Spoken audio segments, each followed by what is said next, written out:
Ya bismillah, Assalamualaikum warahmatullahi wabarakatuh. Alhamdulillah ala ihsan wa syukurullah wa taufiq lima amtinan. Asyhadu an la ilaha illallah wa asyhadu anna Muhammadan abduhu wa rasuluh. Amma ba'd. Eh, Perkenalkan, nama saya Muhammad Irsan Halis dengan NIM sebagai berikut. Eh, saya berasal dari Kota Makassar. Saya dari kelas TI Weekend dengan mata kuliah dengan jurusan Teknik Informatika. Pada kesempatan kali ini saya ingin mempresentasikan dari hasil ujian, bukan hasil, presentasi dari tugas UTS yang telah diberikan oleh Pak dosen. Di sini terdapat beberapa pertanyaan mengenai digital forensik itu sendiri. Yang pertama, soal pertama itu terangkan dan jelaskan dengan detail beberapa langkah dalam melakukan proses digital forensik seperti identifikasi koleksi, preservasi, dan lain-lain. Baik, kita bahas dari identifikasi terlebih dahulu, yaitu identifikasi merupakan hal-hal yang mencakup seperti bukti apa yang ada, di mana disimpan, dan terakhir bagaimana disimpan, dalam format apa. Media penyimpanan elektroniknya dapat berupa komputer pribadi, handphone, smartphone, dan lain-lain. Yang kedua, ada koleksi, yaitu proses pengumpulan informasi digital yang mungkin relevan dan membantu dalam proses investigasi.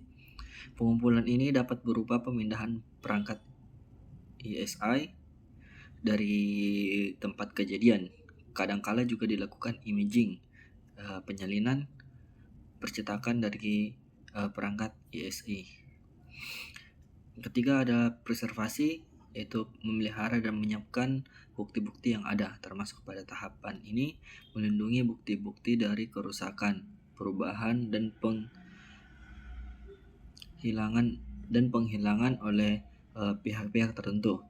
Bukti harus benar-benar steril, artinya belum mengalami proses apapun ketika diserahkan kepada ahli digital forensik untuk diteliti. Keempat, ada akuisisi. Akuisisi merupakan suatu proses penggandaan berupa barang bukti seperti media penyimpanan digital dengan pengambilannya bit demi bit. Selanjutnya ada eksaminasi.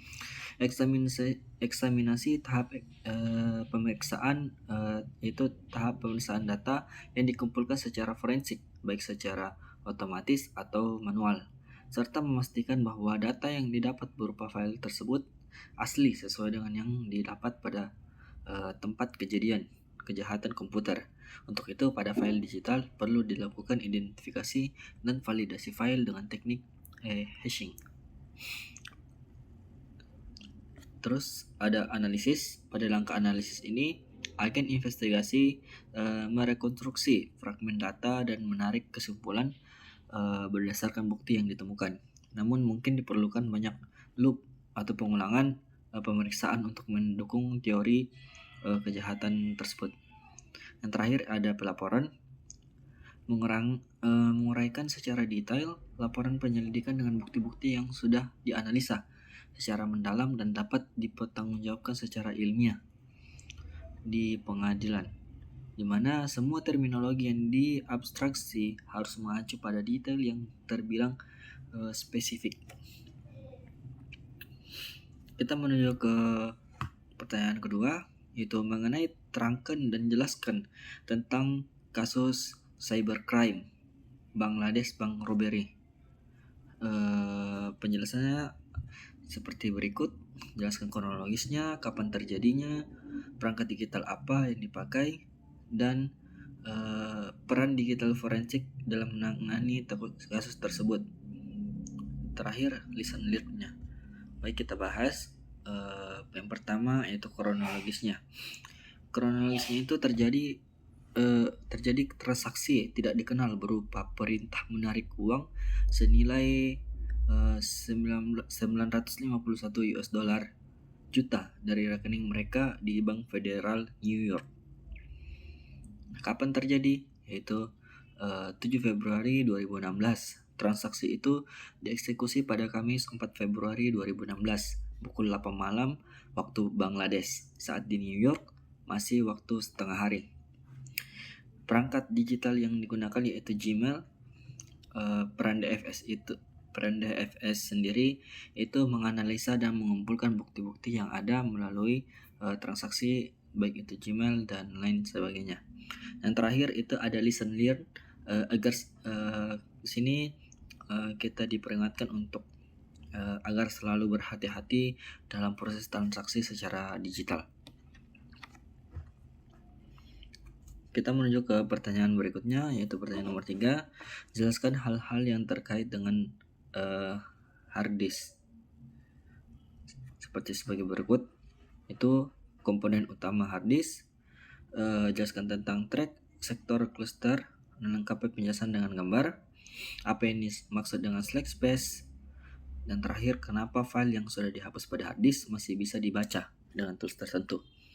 Mari kita bahas satu persatu. Itu ada komponen utama hard disk. Di sini ada 8 komponen. Nah, kita bahas dari platter dulu. Platter itu berupa piringan hard disk. Ya, bagian ini berbentuk piringan yang dilapisi magnetik sehingga mampu menyimpan data atau file yang terdiri dari silinder, sektor, track, dan cluster. Ada spindle juga yang berfungsi mengontrol speed atau jumlah putaran dari spindle motor dalam satuan RPM, rotation per minutes. Pada bawah hard disk ada board, yaitu sirkuit elektronik yang mengontrol kinerja daripada hard disk serta mendeteksi seluruh konfigurasi yang ada pada hard disk dan mengatur lalu lintas keluar masuknya informasi. Terus ada juga akuator. Di dalam hard disk terdapat magnet. Ini terdiri dari magnet alam, magnet permanen, dan magnet buatan. Terjadi adanya arus listrik. Magnet ini yang mengatur kecepatan pergerakan hits saat membaca maupun menulis. Dan terakhir ada controller head, yaitu suatu alat yang umumnya sebuah pengontrol yang dapat mengendalikan head agar dapat menulis dan membaca, dan ini memperkuat sinyal yang diberikan head maupun yang diterima oleh head. Kita beralih ke pertanyaan berikutnya, yaitu sektor, track, dan cluster. Nah, di sini kita beralih ke sektor, track, dan clusternya, yaitu sektor itu sendiri merupakan jumlah lintasan yang terdapat dalam sebuah track. Sektor adalah bagian dari track. Terus ada track. Track ini bagian dari disk yang membentuk lingkaran konsentris. Yang terakhir ada cluster. Cluster itu sistem tunggal yang terbentuk dari sistem yang lebih kecil. Sistem yang lebih kecil ini bisa terbentuk dari resource yang saling berbagi atau independen. Selanjutnya ada bagian C, yaitu slack space. Slack space itu yaitu sisa ruangan pada drive tempat file disimpan. Saat file dihapus, sistem operasi tidak menghapus file tersebut, melainkan hanya membuat cluster yang ditempati file tersedia untuk realokasi. Jadi data tetap ada disimpan. Jadi data tetap ada sampai data itu ditimpa. Kita pada bagian D, yaitu file yang dihapus.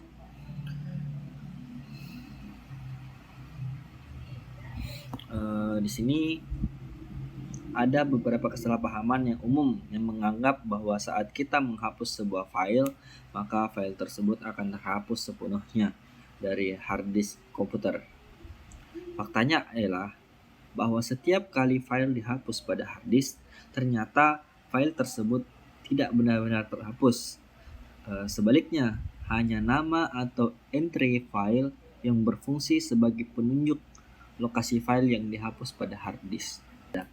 Dengan demikian, apabila file yang dihapus pada hard disk kita tidak atau belum ditimpa oleh file lain, maka masih ada kemungkinan untuk memulihkan file yang dihapus dari hard disk tersebut. Next, kita beralih ke pertanyaan terakhir, yaitu carilah dan terangkan 6 hal yang menjadi tantangan dalam dunia digital forensik. Di sini ada 6 tantangan digital forensik, yaitu tantangan complexity atau tantangan kompleksitas. Kemajuan tantangan kompleksitas ini yaitu kemajuan dalam teknologi digital telah memungkinkan kumpulan data yang semakin besar untuk diperoleh dan dianalisis. Selanjutnya, diversity, itu tantangan keragaman. Tantangan keragaman ini sejalan dengan tantangan kompleksitas karena kemajuan teknologi memungkinkan peningkatan volume data yang dikumpulkan terjadi lebih cepat daripada pengembangan alat reduksi data untuk mengoptimalkan dan menyederhanakan analisis. Kurangnya standarisasi, penyimpanan, dan performatan bukti digital muncul. Akibatnya, lembaga penegak hukum di seluruh dunia menyimpan dan memformat bukti secara berbeda, mempersulit pembagian bukti digital antara lembaga nasional dan internasional. Standarisasi akan memfasilitasi pembagian data yang efisien, yang sangat penting untuk hasil investigasi kriminal. Tantangan selanjutnya yaitu tantangan konsistensi dan korelasi. Alat analisis digital yang ada sering digunakan secara terpisah. Bukti dikumpulkan dari sumber yang berbeda dan ada kebutuhan untuk mengkorelasikan data ini untuk konsistensi temporal dan logis. Hal ini sering membutuhkan berjam-jam kerja manual dari penyelidik terlatih yang dapat menghabiskan sumber daya penyelidikan. Tantangan volume.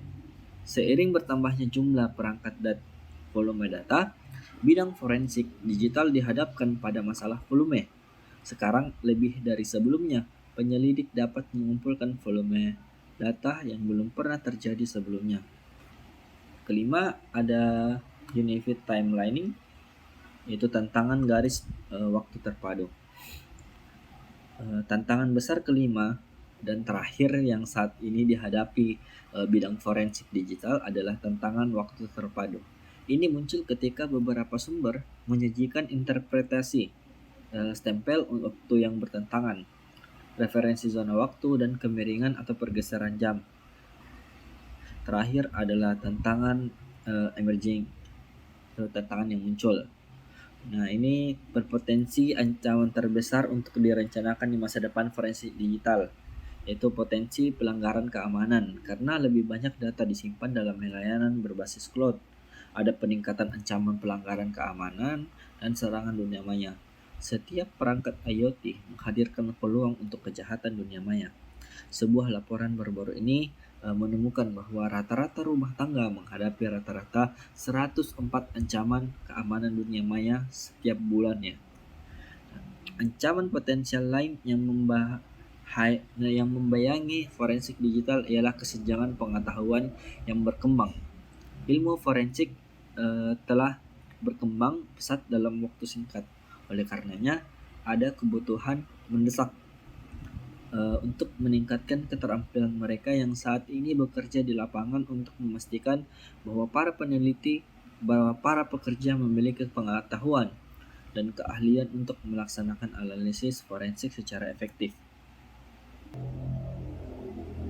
Dengan perangkat digital terbaru dan mutakhir, tanpa fokus pada pelatihan, kesenjangan pengetahuan akan bertindak sebagai faktor pembatas yang signifikan terhadap potensi alat digital yang baru muncul. Forensik digital harus adaptif dan fleksibel untuk mengatasi tantangan saat ini dan mengurangi potensi tantangan di masa depan. Jika berhasil, kemampuan forensik digital akan terus berkembang dan sebagai hasilnya, investigasi kriminal akan sangat bermanfaat.